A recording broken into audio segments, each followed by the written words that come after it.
Okay, stand by. We're just moving up behind him Challenge now. in, mate, challenge in. Challenge is in. Stand by. White male, balding head, mid-50s, glasses.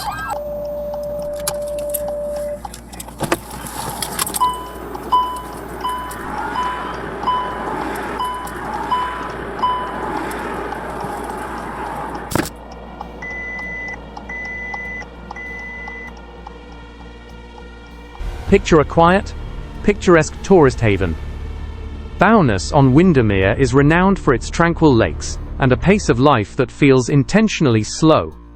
Tucked behind a rusted metal gate in a secluded industrial yard sits a nondescript storage lockup. It is the exact sort of unit locals use to stow away damp fishing gear or forgotten garden tools. But one individual was utilizing this unassuming space for something completely different. In the dead of night, under the cover of darkness, a lone vehicle would pull up. The engine would cut out. No headlights, no slammed doors, just the quiet shuffle of a man approaching the heavy metal door. He would slide inside, pop the trunk, and retrieve a single item, a remarkably ordinary frayed shoebox. Detectives observed this ritual in absolute silence. They held their positions, knowing patience is the sharpest tool in an investigator's arsenal. What they could not have anticipated was that this unremarkable cardboard box was the thread that would unravel an empire. That singular, battered shoebox was the gateway to a staggering logistical network, moving illicit narcotics valued in the tens of millions across the United Kingdom. From the serene shores of Windermere to the bustling streets of Manchester, down to the coastal ports of Essex, and stretching all the way to the opulent high-rises of Dubai. By the time law enforcement closed the net, they would uncover over 350 kilograms of contraband, dismantle a network of 9 heavily involved operatives, and trace the operation's financial architect to a gilded hideaway in the United Arab Emirates. This is the unprecedented true story of Operation Matrix, and how a quiet lakeside storage unit blew the lid off one of the most sophisticated illicit supply chains in British history. The thread began to pull in March of 2022. Cumbria police received a whisper of intelligence regarding a 31-year-old resident named Rhys Barnes. Living right in the heart of Bowness on Windermere, Barnes was suspected of facilitating local illicit commerce. On paper, there was nothing to suggest a criminal mastermind. There were no aggressive threats, no overt displays of wealth, and absolutely no flashy vehicles. Yet for seasoned officers, the sheer normalcy of his existence felt meticulously curated. As investigators initiated covert surveillance, a disciplined pattern emerged. Barnes was a ghost in his own town. He would venture out late at night, entirely solitary. There were no passengers riding shotgun, just those completely silent trips to the tiny storage facility. The unit itself was unremarkable, but his repetitive actions drew the unblinking eye of the law. He was constantly ferrying that same worn shoebox. Recognizing the need for concrete visual evidence, officers swiftly installed covert CCTV. The footage laid the deception bare. Inside that flimsy cardboard exterior were tightly packed, wrapped bricks of illicit product. These were not minor fractions, these were wholesale kilograms. Barnes was operating with terrifying discretion, moving smaller quantities locally while stockpiling massive bulk shipments, mere meters from where he slept. When detectives eventually breached the unit, they uncovered packaging materials, precise scales, and a comprehensive ledger. That book contained the real shock, documenting hundreds of thousands in rapid turnover. Barnes was moving a volume completely impossible to manage alone. The precision of his movements proved this was a highly structured corporate enterprise. The Northwest Regional Organized Crime Unit was immediately drafted in, officially christening the investigation as Operation Matrix. They realized Barnes was just the final cog. He was receiving high-level deliveries. To dismantle the beast, investigators had to follow the silent route backward into the shadows. With Rhys Barnes identified as a prolific distributor, the investigative lens shifted. Authorities tracked the invisible pipeline feeding the Windermere operation by tailing the young man during secretive excursions far beyond the serene Lake District. His destination was invariably the isolated corners of Cheshire. Barnes was meticulously cautious. He avoided bustling town centers, illuminated gas stations, and commercial parking lots where cameras might capture his movements. Instead, he preferred the anonymity of narrow, rural country lanes hugging the Cheshire border. These were desolate stretches devoid of foot traffic, the perfect stage for high-stakes handovers to go unnoticed. The phantom he met in the shadows was 62-year-old Stephen Stockel of Weaverham. Stockel was not a novice. He was an entrenched veteran of organized enterprise. His criminal resume was extensive, having previously served a lengthy sentence for orchestrating a massive importation of unlawful narcotics that saw nearly £2 million worth of Class A cargo intercepted from a commercial lorry. Despite this history, he plunged right back into the lucrative underworld. Under covert surveillance, the rhythm of their illicit partnership became glaringly apparent. Barnes would arrive carrying a nondescript bag, and the older veteran mirrored the action. In one swift motion, tens of thousands in bundled currency flowed in one direction, while wholesale blocks of contraband traveled in the other. At an estimated £30,000 for every single handover, the exchanges were intensely efficient. There was no casual banter. A simple nod, a rapid transfer of goods, and both vehicles vanished into the sprawling rural night. However, this seamless supply chain ruptured on the 3rd of February 23. Deciding to strike, law enforcement intercepted Stockel's vehicle on the M56 motorway. An initial search yielded a seemingly minor 40 grams of illicit product. Yet, a subsequent raid on his Weaverham residence unearthed a treasure trove of evidence. Officers discovered further stashes of narcotics, extensive packaging materials, and a comprehensive dealer's ledger. The notes meticulously detailed product weight, massive profit margins, and a list linking the veteran to multiple wholesale kilograms moved over recent months. Stockel was still out on license when the handcuffs clicked, making his sudden removal a devastating blow to the regional network. His arrest instantly generated a massive logistical vacuum. Barnes found his reliable lifelines severed without warning. He desperately needed a new route, functioning immediately, to satisfy the immense local demand. It was precisely at this critical juncture that the entire operation mutated. Rather than retreating to scale down, Barnes made the audacious decision to expand. He bypassed mid-level suppliers entirely, reaching out to elusive contacts, situated much higher up the organized ladder. He sought individuals possessing deeper international connections, vastly wider distribution networks, and an aggressively professional infrastructure. This reckless ambition permanently shifted the epicenter of Operation Matrix away from the quiet lakes and directly into the concrete labyrinth of Manchester, setting the stage for a truly unprecedented escalation that would challenge the authorities. The pursuit led investigators directly into the digital shadows of Manchester. When Barnes needed a new, elevated lifeline, he found it not on the street corner, but buried deep within heavily encrypted networks.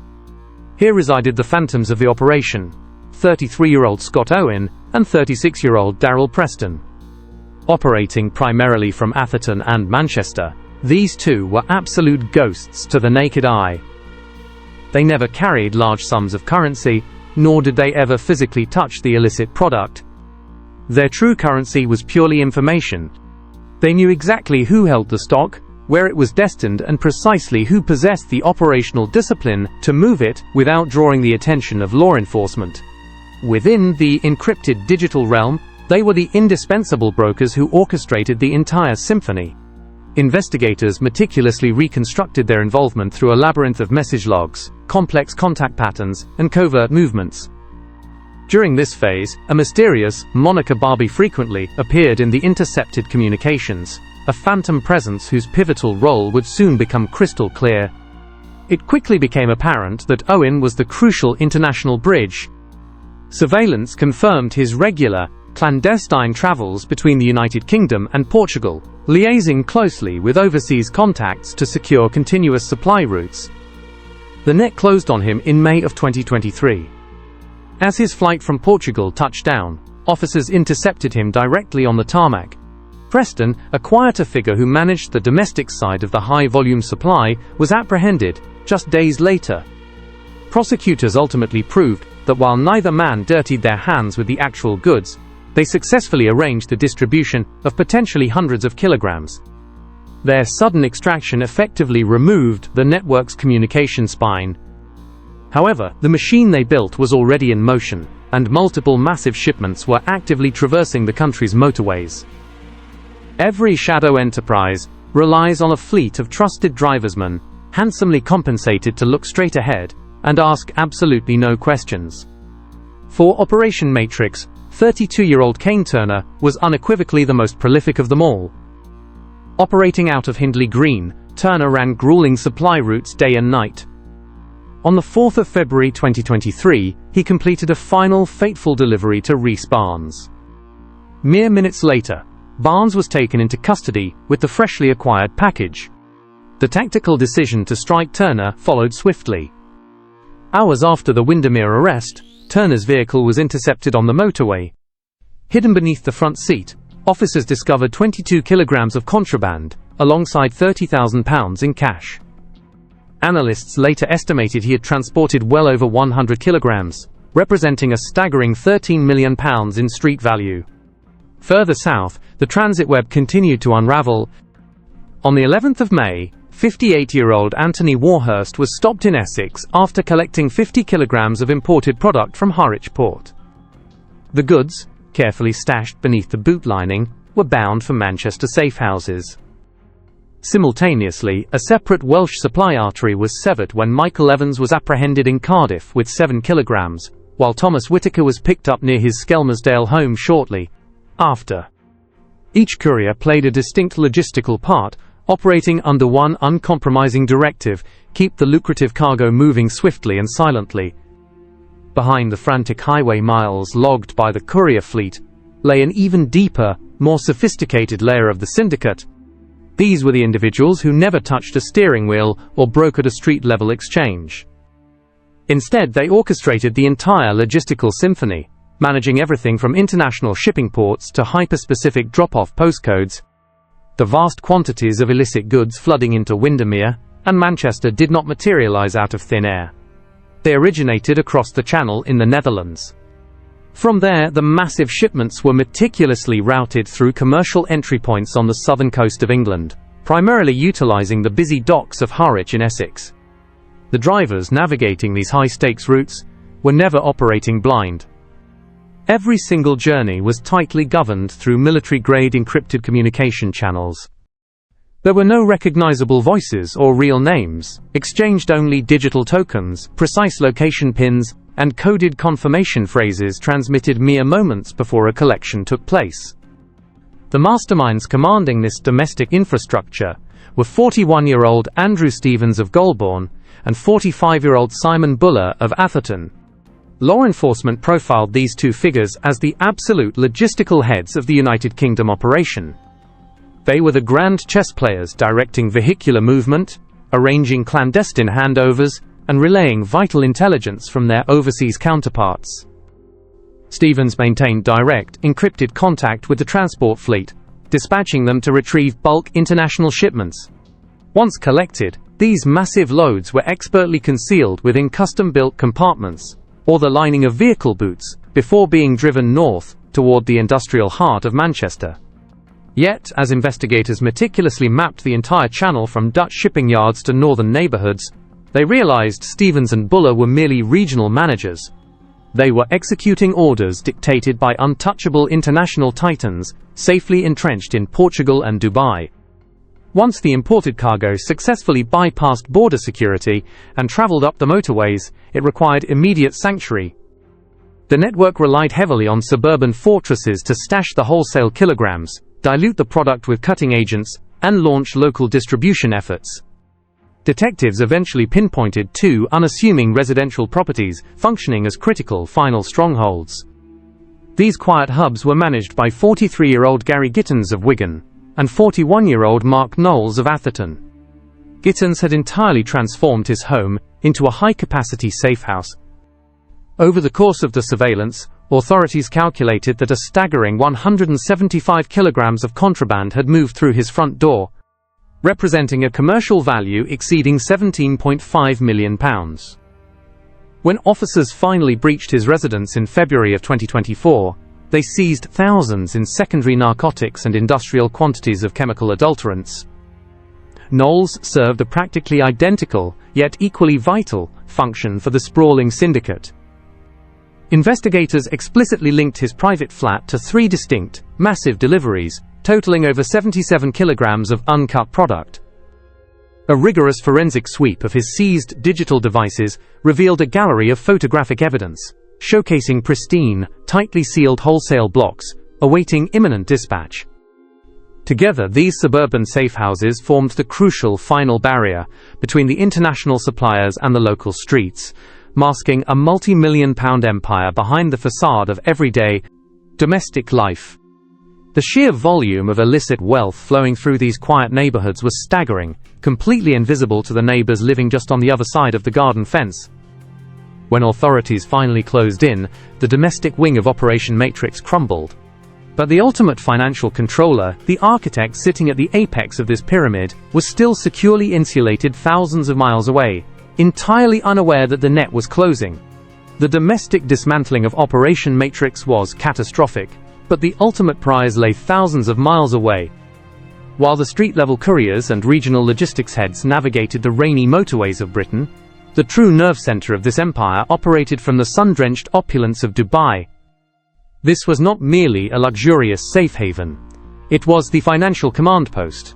Here, profits were audited, encrypted ledgers were balanced, and the massive influx of illicit capital was managed with chilling corporate efficiency. The individual orchestrating this immense wealth was Magdalena Sadlo, an elusive figure known throughout the encrypted underworld simply as Barbie. Initially perceived as a glamorous background character, she was actually the syndicate's financial director. Her dedication to the enterprise was absolute. In February of 2024, she personally escorted 33 wholesale kilograms from Horwich directly to the Atherton safehouse. From there, the fleet scattered it across the northwest, including the very package that ultimately doomed Rhys Barnes in his lakeside storage unit. Following that massive delivery, Sadlo vanished overseas. However, her digital fingerprint remained everywhere. When she finally touched down at Heathrow on a flight from Abu Dhabi, Border Force agents were waiting on the tarmac. They apprehended her carrying nearly £200,000 in criminal assets, including luxury watches worth more than the average suburban home. But the physical wealth paled in comparison to the digital goldmine she held. Her seized devices provided a clear window into the operation, proving she coordinated the movement of 600 kilograms of Class A contraband, alongside vast quantities of secondary substances. Every single transaction, profit margin and delivery postcode was meticulously archived. The final reckoning unfolded at Carlisle Crown Court, where prosecutors methodically laid bare the astonishing scope of the international enterprise. Presiding Judge Nicholas Barker famously characterized the syndicate as an Amazon-style delivery model for illicit narcotics, noting their terrifying efficiency and complete disregard for community safety. The gavel fell heavily on the dismantled network. Rhys Barnes, the anomaly who started it all, received 12 years. The encrypted brokers, Scott Owen and Darryl Preston, were handed 14 and 11 years respectively. The relentless transport fleet faced severe consequences, with Kane Turner securing over 8 years, while logistics masterminds like Andrew Stevens received a staggering 20 years behind bars. Key couriers, Anthony Warhurst and Thomas Whitaker, were also handed lengthy sentences ranging from 6 to 12 years for their roles. Finally, Magdalena Sadlo, the architect of the cartel's vast fortune, was sentenced to 14 years in prison. Operation Matrix stands as one of the most sophisticated supply networks ever extinguished by British law enforcement. It raises a fascinating question about the evolving, corporate nature of modern underworld enterprises. What are your thoughts on the sheer scale of this shadow economy and the severe judicial response? Let us know in the comments below. For more intense, investigative deep dives into UK crime, subscribe and check out our full video breakdown of Barbie's rise and fall linked in the description.